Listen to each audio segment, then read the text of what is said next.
किसी भी संस्थान में किसी भी विभाग की अगर उत्कृष्ट नींव डालनी है तो तत्कालीन जो भी अध्यापक होते हैं, प्रोफेसर्स होते हैं, उनकी महत्वपूर्ण भूमिका होती है। उस महत्वपूर्ण भूमिका निभाने में गुरुवर शशि मुद्राज जी का बड़ा योगदान रहा है। शुरुआत से 1919 से लेकर 2012 तक कार्यरत रही हैं और लंबे समय से विभाग से जुड़ी रही हैं और इनकी सेवाएं हमें मिलती रही हैं और हम सौभाग्यशाली हैं कि ऐसे गुरुवर के साथ हमारी पढ़ाई हुई है और विभाग को अभी भी इनकी सेवाएं उपलब्ध है, हमारे साथ अभी भी हमारे साथ काम लगी हुई रहती है। तो हम ये जानना चाहते हैं कि शुरुआत से विभाग का किस प्रकार मैडम का योगदान रहा विभाग से, तो मैडम से हम जानना चाहते हैं। श्यामदास जी, ये बहुत बहुत खुशी की बात है और ये एक ऐतिहासिक संयोग है कि इस विभाग के छात्र रह चुके आप और आप आज प्रोफेसर एवं अध्यक्ष के रूप में इस विभाग को आगे बढ़ाने के लिए कृत संकल्प हैं। हमारे सारे छात्र, हमारे सभी समधर्मी प्राध्यापकगण इस कार्य में आगे हैं, तो मुझे बहुत खुशी हो रही है इस संयोग पर। और आपने बताया कि मैं कुछ उस समय की बातें बताऊं जिनसे हमारे आज के छात्र परिचित नहीं है और मुझे लगता है कि बहुत सारे हमारे अध्यापक भी उन दिनों से परिचित नहीं है। तो ये बहुत जानना बहुत रोचक होगा कि विभाग शुरू कैसे हुआ, क्या क्या चुनौतियां हमारे सामने थी, क्या कठिनाइयां थी, हम लोगों के अनुभव क्या थे, तो मैं ये बताना चाहूंगी। शुरुआत से बता दीजिए मैडम, शुरुआत से कैसा रहा, विभाग की स्थापना कैसी हुई, अब कौन कौन अध्यापक थे इसमें? जी जी जी, सबसे मैंने बड़ा रोचक रहेगा जानना। जनवरी 1979 में मैंने लेक्चरर के रूप में ज्वाइन किया। कुछ संयोग ऐसा था कि विभाग की शुरुआत हुई 5 अध्यापकों के नियुक्ति से। उनमें एक प्रोफेसर, 2 रीडर और 2 लेक्चरर। मेरी नियुक्ति लेक्चरर के रूप में थी और समझिए कि आयु मेरी 32 वर्ष की होगी। तो आप समझ सकते हैं कि 32 वर्ष की आयु कोई जीवन का प्रभात नहीं है, बल्कि समझ सकते हैं कि सुबह की ठंडक और नजाकत दोपहर की धूप में बदलने की योजना बना रही है। और मेरे पास अनुभव भी था, इंटरमीडिएट से लेके डिग्री कॉलेज एमए तक के छात्रों को मैं पढ़ा चुकी थी कॉलेजेस में। उस्मानिया विश्वविद्यालय की छात्र रह चुकी हूँ मैं, तो मेरे पास अनुभव भी था। लेकिन मैं सच आप लोगों को बताऊं कि जिस दिन मैंने ज्वाइन किया विभाग के पहले अध्यापक के रूप में, क्योंकि मैं हैदराबाद से थी तो मैं पहले ज्वाइन कर पाई, बाकी चारों अध्यापक बाद में आए।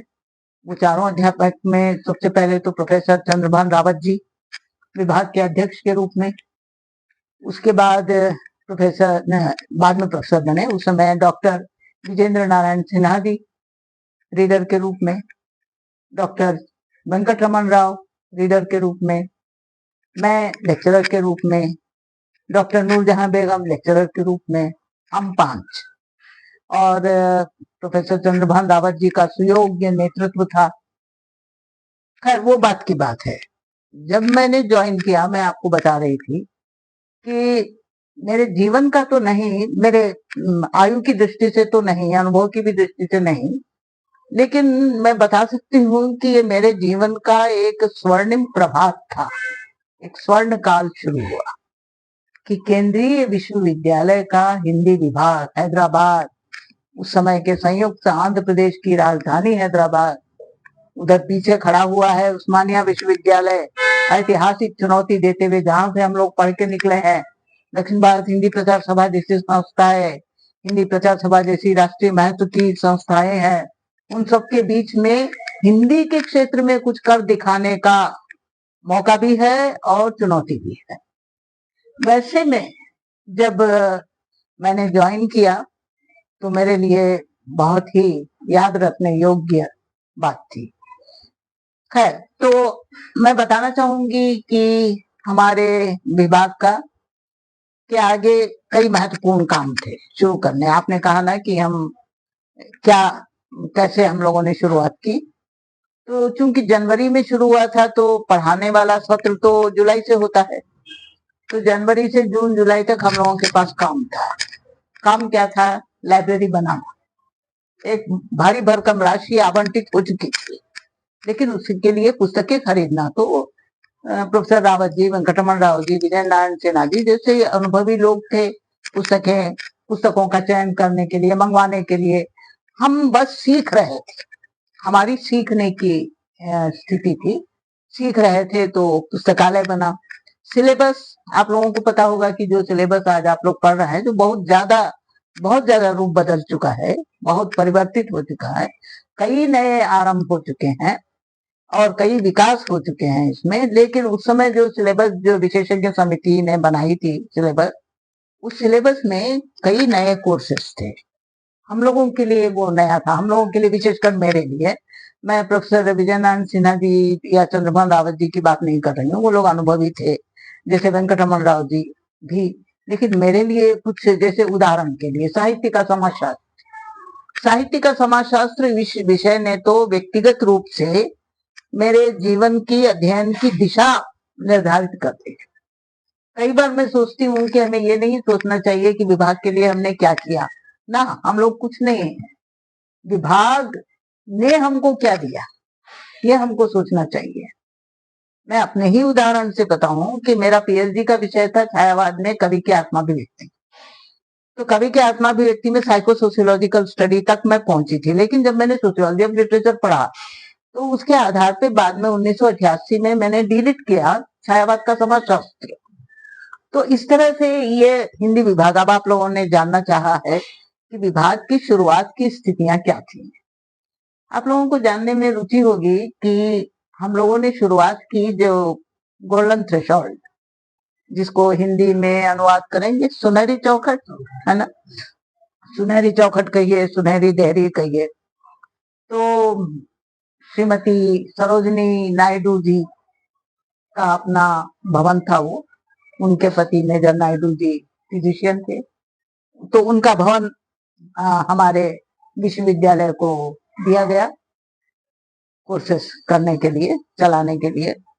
तो ह्यूमैनिटीज, सोशल साइंसेस और ह्यूमैनिटीज के अंतर्गत हिंदी आता है, ये दो गोल्डन थ्रेशोल्ड में थे।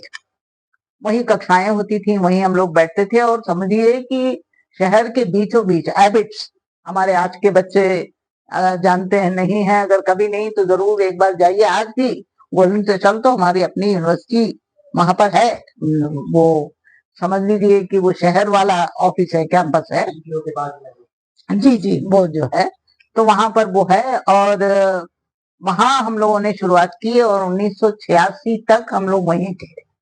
1986 के बाद विभाग उठकर यूनिवर्सिटी कैंपस आ गया। और जब हम लोगों ने शुरुआत की तो आपने जानना चाहा कि कोर्सेस कैसे थे। एमफिल था, बाद में एमफिल हटा दिया गया, लेकिन उस समय एमफिल था, एमए था और पीएचडी। जनवरी में, जहां तक मेरी याददाश्त है, जनवरी में ही हम लोगों ने शोध के लिए इंटरव्यू करके जनवरी में ही शोध वाला जो भाग है, अनुभाग शुरू कर दिया था। पीएचडी से शुरू। एमए और एमफिल चूंकि कक्षाएं होती हैं तो वो जुलाई से शुरू, लेकिन पीएचडी से विभाग शुरू हुआ। और तो ये शुरू के जो 6 महीने थे हम लोग बना रहे थे पृष्ठभूमि, शोध की दिशा में शोध छात्रों को हमने लिया था। और खैर, तो फिर जब ये एमए, एमफिल और पीएचडी जब ये कोर्सेज शुरू हुए तो उनको पढ़ाने के लिए हम लोगों को बहुत पढ़ना था। पढ़ना तो खैर आज भी मैं समझती हूँ कि किसी भी अध्यापक को पढ़ाने के लिए तो खुद पढ़ना जरूरी होता है। और तो उस समय ये नए कोर्सेज पढ़ाने के लिए काफी दूर दूर तक उस्मानिया यूनिवर्सिटी की लाइब्रेरी थी, अमेरिकन रिसर्च सेंटर था, वहां हम लोग जाया करते थे, अपनी तैयारी करते थे। अच्छा, कक्षाएं जो आपको मैं रोचक बात ये बताऊं कि जो गोल्डन थ्रेशोल्ड है वो नामपल्ली स्टेशन रोड, और पास ही नामपल्ली स्टेशन है जो आप लोग हैदराबाद स्टेशन के रूप में जानते हैं। तो नामपल्ली स्टेशन रोड पर ये स्थित है। तो प्राय ऐसा होता था कि कई विद्वान तो हमारे आमंत्रण पे आया करते थे व्याख्यान देने। और अब आप जानते हैं कि हिंदी के कोई विद्वान अगर आए तो सबसे पहला काम हम क्या करेंगे, उनसे व्याख्यान करवाएंगे, ताकि छात्रों को उनसे कुछ जानने, सीखने, समझने का मौका मिले। हम भी समझिए लेक्चरर ही थे, लेकिन छात्र ही, एक तरह से, क्योंकि मुझे आज भी अच्छे भाषण, अच्छे व्याख्यान सुनना मेरे लिए बहुत लाभकारी है। तो हम लोग उस समय हम भी सुना करते थे। ऐसे बड़े-बड़े विद्वानों को हमने उस समय सुना, जहाँ तक मेरी याददाश्त है जा रही है, प्रोफेसर श्रीधर जी उस समय आए थे। पूरा नाम मुझे याद नहीं आ रहा है, मैं भी याद करके बताऊंगी। हमारा 1980 में सूरदास मूल्यांकन संगोष्ठी की थी चंद्रभान रावत जी ने। उसमें मुझे याद है कि रमेश कुंतल मेघ जैसे विद्वान आए थे। मेघ जी का महत्व इस बात में भी है कि मार्क्सवादी विचारधारा के, तो मैं बताना ये चाह रही हूँ कि हमारा विश्वविद्यालय, हमारा हिंदी विभाग सभी प्रकार की विचारधाराओं के लिए खुला था। आज भी देखिए हमारे पास कितने कोर्सेज पढ़ाए जाते हैं, और सभी प्रकार ने हम लोग ना सीमाएं जानते हैं न सीमांत जानते हैं, हम केवल निस्सीम आकाश जानते हैं अध्ययन और ज्ञान प्राप्ति का। तो उस समय हमारे छात्र और हम लोग उस गोल्डन थ्रेशोल्ड में, मैं आपको एक बात और भी बताऊं, कहा गया है ना कि साधना अगर करनी हो तो सांसारिक विषयों से, आकर्षणों से दूर तो अरण्यवास करना चाहिए। हमारे उपनिषद तो इसलिए अरण्य कहा गया। लेकिन उस समय के हमारे विद्यार्थियों की तारीफ की जानी चाहिए, सभी विषयों के विद्यार्थियों के लिए। सोशल साइंस और ह्यूमैनिटीज के जितने भी स्टूडेंट्स वहां पढ़ते थे, हमारे हिंदी विभाग के भी छात्र, वो गोल्डन थ्रेशोल्ड अभी आप जाकर वहां देखिएगा, वो समस्त सांसारिक आकर्षणों के बीचों बीच है। मैं आज की बात नहीं कर रही हूँ, आज तो सांसारिक आकर्षण आप लोगों के साथ ही चलते हैं मोबाइल के रूप में, लेकिन वो समय था, मोबाइल वगैरह का जमाना था नहीं। तो क्या था, फिल्म टॉकीज, 3-4 तो फिल्म टॉकीज आसपास ही थे, कई होटल, कई खाने पीने की जगह, कई ऐसी जगह जहाँ बैठ के आप आराम से बातें कर सकते हैं। तो विद्यार्थियों के लिए, अध्यापकों के लिए, विद्यार्थियों के लिए खासकर ऐसे सबसे बचकर विद्यार्थी अपना सारा ध्यान हिंदी विद्वानों के गरिष्ठ व्याख्यानों को सुनने और कक्षा में साहित्य का समाचार, सौंदर्य शास्त्र, कंपैरेटिव स्टडीज, ट्रांसलेशन स्टडीज जैसे विषयों पर लगाने में विद्यार्थियों को कितना प्रयत्न करना पड़ता होगा। और जो विद्यार्थी वैसा प्रयत्न करने में थोड़ा सफल रहते थे, हम लोग थे ना उनको संभालने के लिए, क्योंकि हम लोग कम उम्र के थे। तो जो विद्यार्थी, अगर कोई हिंदी विद्वान आए हैं, उनका लेक्चर हो रहा है और कुछ विद्यार्थी इधर उधर खिसकने के उपक्रम में है, तो हम लोग काफी यंग थे, जाकर उनको बटोर कर, ढूंढ कर लाया करते थे और उनको साधना पथ पर अग्रसर कराने में। तो ये था, देखिए। लेकिन एक बात मैं कहूंगी कि शुरू से हमारा हिंदी विभाग, बहुत अच्छे अध्यापक मिले, बहुत अच्छे विद्यार्थी मिले।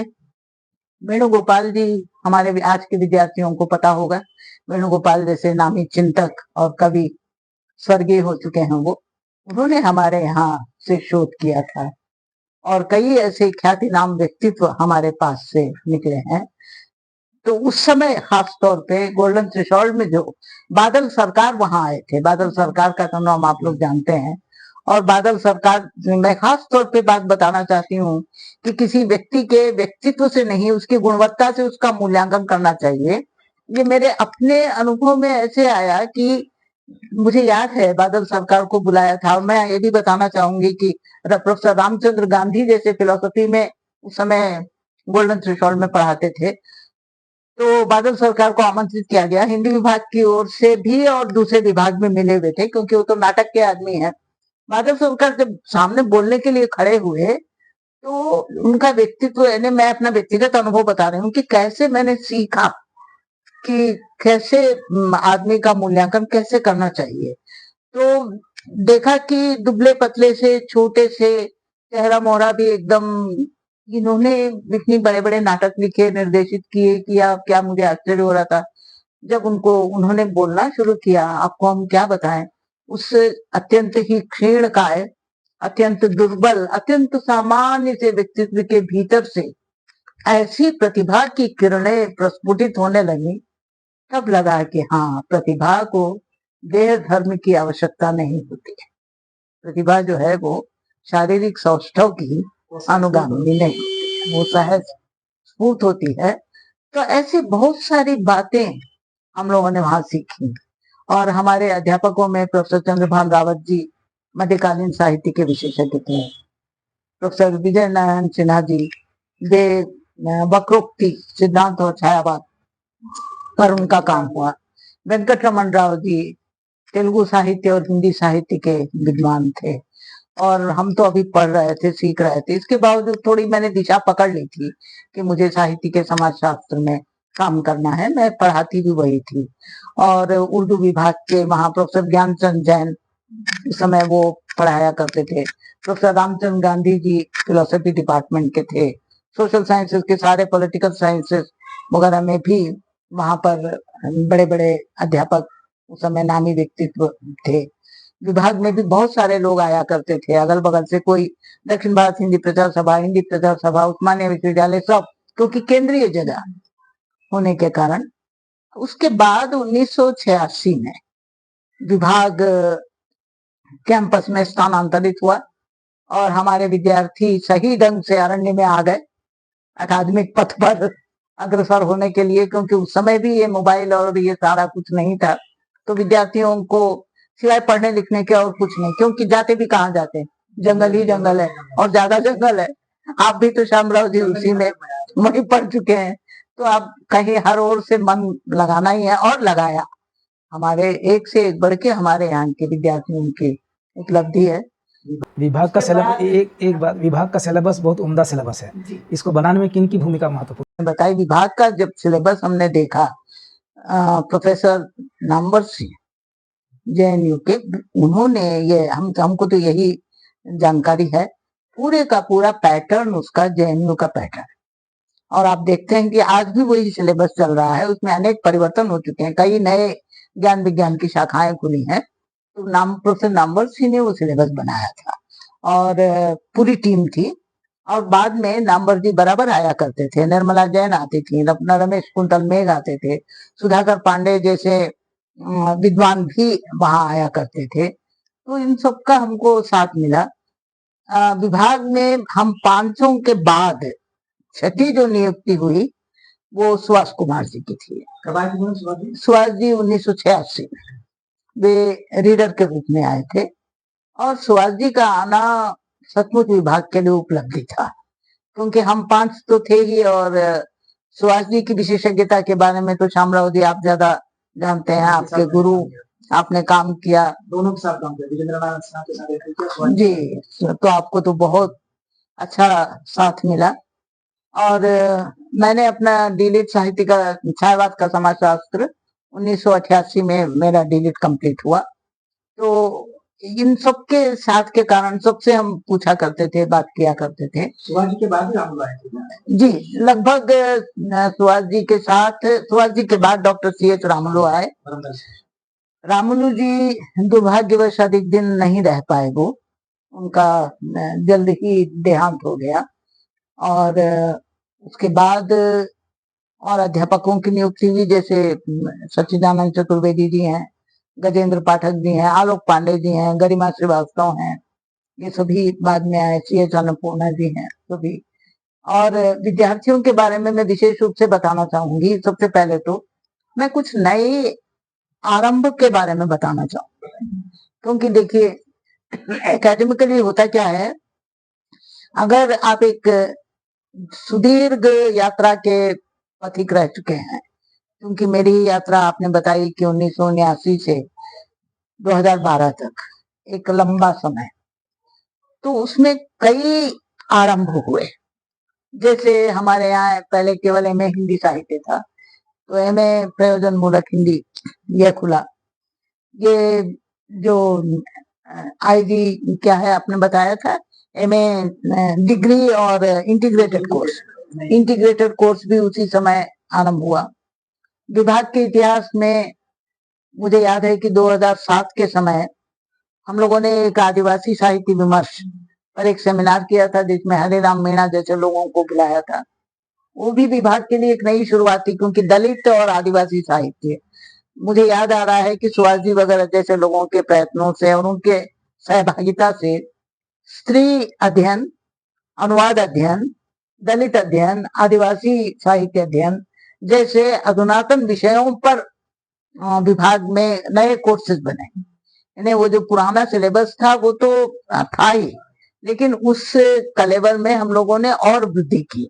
और 2011 में दलित और आदिवासी साहित्य अध्ययन अनुवाद केंद्र यूजीसी की ओर से ये मिला। तो अच्छा, और नई शुरुआत ये भी हुई कि एकेडमिक स्टाफ कॉलेज की ओर से विभाग ने रिफ्रेशर कोर्सेज किया। तो ऐसा होता है श्यामराव जी की, देखिए अध्यापक के लिए या किसी भी व्यक्ति के लिए अध्ययन तो है ही, हम लोग करते ही हैं, स्वाध्याय शोध के लिए तो हम अध्ययन करते ही हैं। व्यक्ति के जीवन में 3 चीजें महत्वपूर्ण हैं। एक है अध्यापन, शोध निर्देशन, तीसरा है प्रशासन। ये 3 आयाम, इन 3 आयामों के कारण मैंने आपसे कहा ना कि मैं हमेशा ये सोचती हूँ कि विभाग ने मुझे क्या दिया। तो हिंदी विभाग में जो अध्यक्ष के रूप में, अब होता क्या है, देखिए प्रशासन अपने आप में बड़ा कठिन काम है, क्योंकि आप केवल अध्यापक हैं, विभाग के सदस्य हैं, तो आप स्वतंत्र हैं।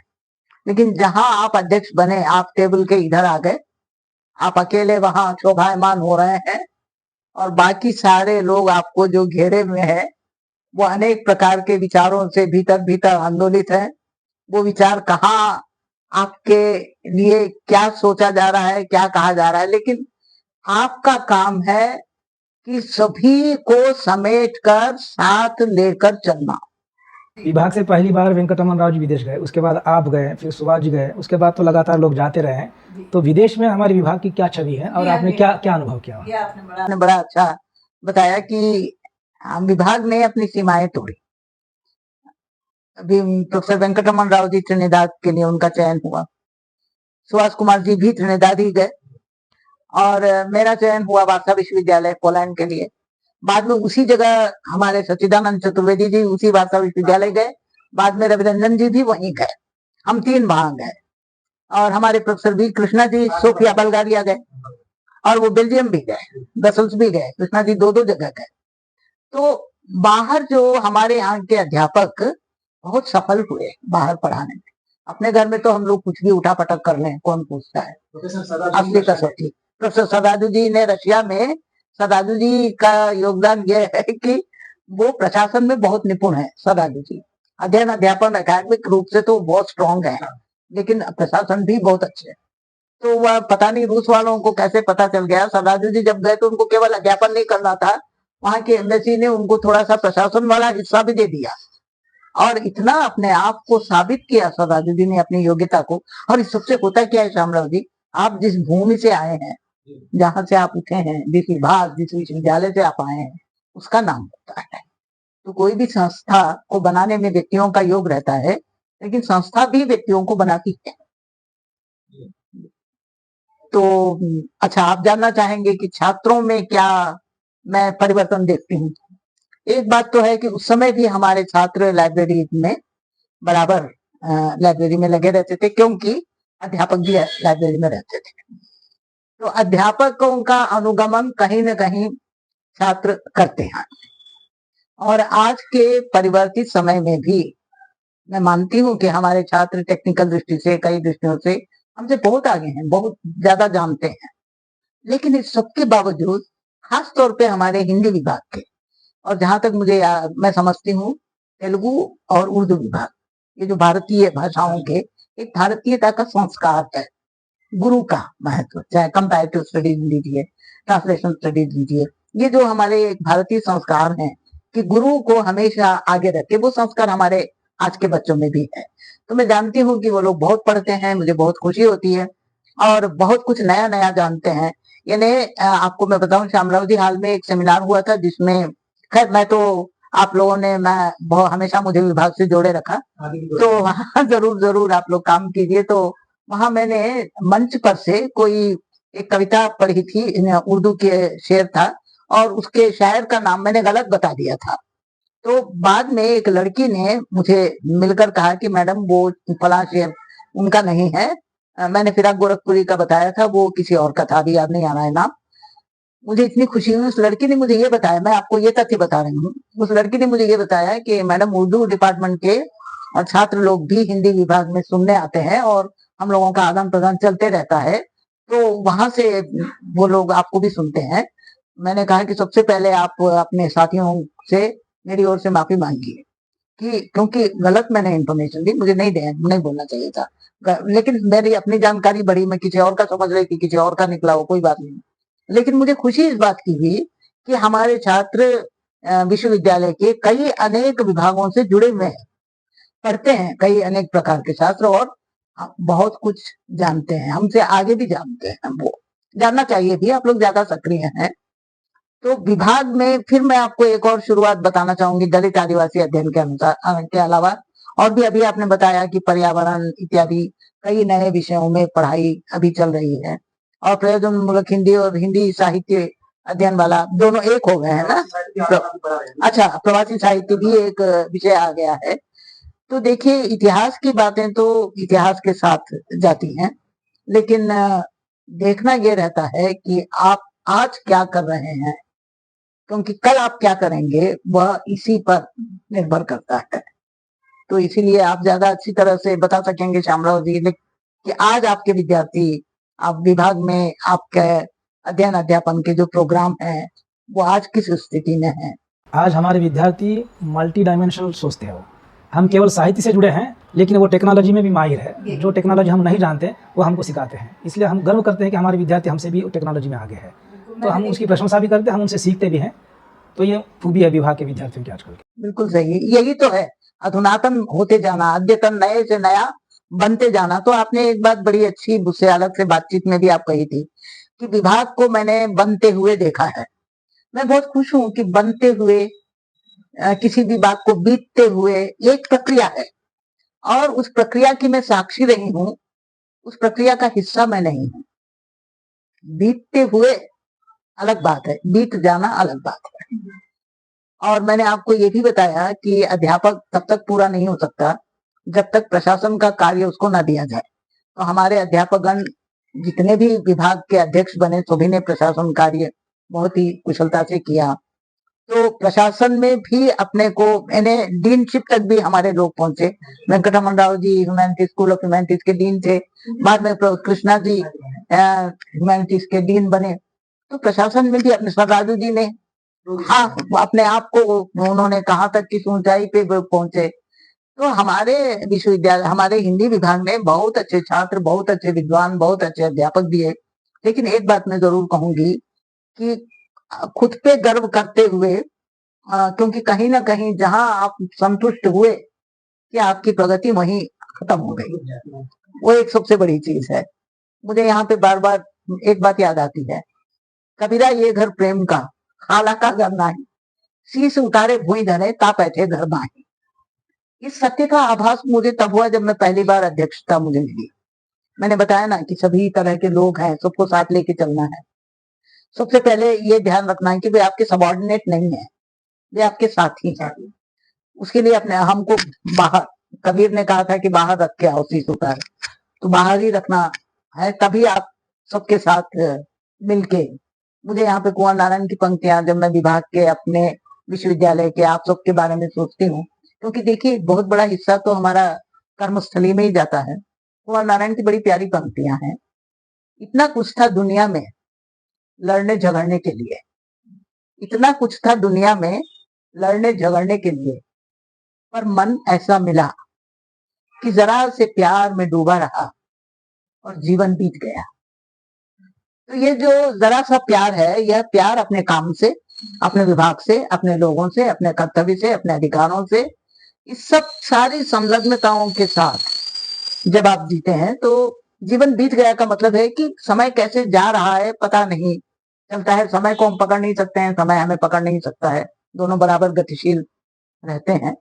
तो हमारे हिंदी विभाग का भी कई ऐसे रोचक प्रसंग भी हैं, जिसमें कई इस तरह की संगोष्ठियां हुई, जिसमें मुझे याद आ रहा है कि मैनेजर पांडे जी, उनको कई बार वो हमारे यहाँ आमंत्रित हुए, और मैनेजर पांडे जी को आप जानते हैं कितने अच्छे वक्ता हैं। तो वो जब बोलते थे तो एकदम धारा प्रवाह, और बीच में वो पानी का ग्लास रखे हुए थे और पानी पी रहे थे। तो किसी ने बाद में कमेंट किया कि सर पानी पी पी कर बोल रहे थे, ने लोगों को पर प्रहार कर रहे थे। ये जानना, ऐसे कई विद्वान, नामवर जी भी तो, निर्मला जैन, कई कई लोग हमारे पास बराबर आते रहे, पुरातन, जिनको हम कहते हैं ना पारंपरिक दृष्टि से जो विद्वान थे, वे भी प्रगतिशील शिव कुमार मिश्र जी। तो मैं कहना चाहूंगी कि अपने समय के कोई ऐसा विद्वान नहीं था जो हैदराबाद विश्वविद्यालय के हिंदी विभाग में ना आया हो। शेषेंद्र शर्मा भी आए थे ना आपके पीरियड में, आए आपके हेडसेट में? शर्मा जी, जी शेषेंद्र शर्मा जी हमारे विभाग आए। शेषेंद्र शर्मा जी के नाम पर वो जो एंडोमेंट लेक्चर्स अभी भी वो चलाए जाते हैं, हिंदी विभाग, उर्दू विभाग, तेलुगु विभाग और दक्षिणी। एक बार आपने सी नारायण रेड्डी को भी बुलाया था। सी नारायण रेड्डी जी भी भाव भंगिमा से ज्यादा बोलते थे। उन्होंने शुरुआत ही अपने भाषण से इस तरह से की कि देखिए, मैं हिंदी में बोलना चाहता हूँ क्योंकि मैं जब डिग्री पढ़ रहा था तब हिंदी मेरी द्वितीय भाषा थी और थी। अब ये जो उनका संकेत था कि हिंदी मेरी वही रुक गई, ये कहना चाह रहे थे। शेषन सी नारायण रेड्डी जी की कई पुस्तकों का, शेषन शर्मा जी की कविसेना मैनिफेस्टो का अनुवाद रमन राव जी ने किया और आत्माराम जी ने शेषन शर्मा की रचनाओं का अनुवाद किया। मैंने भी बहुत सारी कुछ अनुवाद किए तेलुगु से, अंग्रेजी से, हिंदी में। और एक मेरे पिता बालैया नाम से मैंने अनुवाद किया, माय फादर बालैया का। मैडम, अभी 2 वर्षों के भीतर हम गोल्डन जुबली मनाने जा रहे हैं विभाग का, इसके बारे में आपका संदेश क्या ये है? तो बहुत बहुत बहुत खुशी की बात है कि विभाग अपनी स्वर्ण जयंती 2 वर्ष बाद मनाएगा और इसमें हमारी सुदीर्घ यात्रा में एक बहुत अच्छा वो पड़ाव होगा। तो स्वर्ण जयंती एक विशेषांक निकालिएगा और जिसमें आप विभाग की उपलब्धियां, इतिहास वगैरह बताएंगे भी, लेकिन आगे के लिए विभाग की योजनाएं भी। और दूसरा मैं सोचती हूँ श्यामराव जी कि विभाग में वैसे तो कई नए नए कोर्सेस आ रहे हैं, सब कुछ क्या क्या है जो नहीं हो रहा है, सब कुछ पढ़ाया जा रहा है। अब तो ये एनईपी के अंतर्गत नए कार्यक्रम भी आप लोग कर रहे हैं, नया पाठ्यक्रम भी। लेकिन एक कोर्स जरूर क्रिएटिव राइटिंग में होना चाहिए। एक कोर्स सृजनात्मक लेखन में जरूर आप चलाइएगा, क्योंकि अभी जो बातचीत हो रही थी उससे मुझे ध्यान आया कि हमारे विभाग से एक बड़े व्यक्तित्व निकले जिन्होंने राष्ट्रीय अंतर्राष्ट्रीय स्तर पर अध्यापकों के रूप में, प्रशासकों के रूप में अपनी पहचान बनाई। लेकिन लेखक साहित्यकार ढूंढने जाएं तो एक आध नाम ही सामने आता है। तो हमारे विद्यार्थियों में, और जब सृजनात्मक प्रतिभा हमारे विद्यार्थियों में बहुत है, क्योंकि श्यामराव जी जब भी मैं विभाग आती हूँ, वो बाहर आप लोगों का वो पोस्टर बच्चे लगाते हैं ना, पोस्टर पत्रिका, एक से एक अच्छी रचनाएं। तो क्यों ना एक क्रिएटिव राइटिंग का एक कोर्स दिया जाए जिसमें आप विद्यार्थियों को प्रोत्साहित करें। दूसरे आपने अभी बताया कि नए कोर्सेज के अंतर्गत विद्यार्थियों को इंटर्नशिप करना है, तो उस इंटर्नशिप में पत्रिका संपादन कला, पत्रिका कैसे निकाली जाए, कैसे अपनी रचनाओं को, दूसरों की रचनाओं को एक प्लेटफॉर्म दिया जाए, ये सारी चीजें। हालांकि जब से ये इंटरनेट हुआ है हर कोई लेखक बन गया है और ये बहुत अच्छी बात है, बहुत अच्छी बात है कि प्रगति हो रही है। लेकिन इस तरह के कुछ नए कोर्सेस अगर आप चलाएं और अनुवाद को प्रोत्साहन दें, क्योंकि विभिन्न भाषा भाषी हमारे विद्यार्थी हैं, तो किसी न किसी कृति का, और आजकल अनुवाद साहित्य बहुत पढ़ा जा रहा है। मेरा व्यक्तिगत अनुभव है कि हिंदी से हम तेलुगु में जो अनुवाद कर रहे हैं, कहानियां, कविताएं लोग पढ़ रहे हैं बहुत। तो इसलिए हमारे विभाग के विद्यार्थी रह चुके हैं शिवकोटि नरसिंह जी, उनका मेरा व्यक्तिगत रूप से हम लोग साथ में काम करते हैं। तो उन्होंने ममता कालिया की दौड़ उपन्यास का परगु नाम से तेलुगु में अनुवाद आया, किया। मेरे पास आया, भेजा अनुवाद कर। इतना बिक रहा है वो अपने कंटेंट के कारण। और नरेश सक्सेना की कविताओं को, चुनी हुई कविताओं को हिंदी से तेलुगु में अंतरिक्षम नुंडी उन्होंने छापा। मुझे आश्चर्य हुआ कि तेलुगु पाठक नरेश सक्सेना की कविताओं को तेलुगु में पढ़कर शिवकोटि जी ने बहुत अच्छा अनुवाद किया। इतना तो मुझे लगा कि देखिए, अनुवाद के क्षेत्र में एक बड़ी भारी दिक्कत ये होती है कि उसका ग्रहण कैसे हो रहा है पता लगाने का कोई उपाय नहीं होता है। लेकिन यहाँ हम लोग ये सोशल प्लेटफॉर्म के कारण मालूम हो रहा है कि कहाँ क्या चीज छप रही है, लोग पसंद कर रहे हैं, पढ़ रहे हैं। तो आप जरूर अनुवाद कार्य को जरा प्रोत्साहन देने का भी काम इसमें कीजिएगा। अभी हमारे विद्यार्थियों में बहुत सारे ऐसे विद्यार्थी क्रिएटिव राइटिंग करते हैं, जैसे गीत है, गज़ल है, कुछ कहानियाँ लिख रहे हैं, प्रतिभाएं हैं। हम उनको प्रोत्साहित करेंगे और उनके लिए कुछ ऐसी अगर कार्यशाला रखनी भी है तो हम कोशिश करेंगे आगे जाकर। बिल्कुल बिल्कुल, जरूर जरूर ये काम कीजिएगा। आपका बहुत बहुत धन्यवाद मैडम। विभाग के उद्भव से लेकर उसके विकास तक आज तक का पूरा इतिहास आपने बता दिया। हमारे लिए एक धरोहर के रूप में आज रिकॉर्ड हो गया। आपका बहुत बहुत हार्दिक धन्यवाद। हम आगे भी चाहते हैं कि आपसे जुड़े रहेंगे, हम आगे भी जहाँ भी जरूरत पड़े आपकी, हम आपको बुलाते रहेंगे। विभाग के लिए हमेशा मेरा समय, मेरी ऊर्जा, जो कुछ मुझसे संभव है, हमेशा प्रस्तुत है।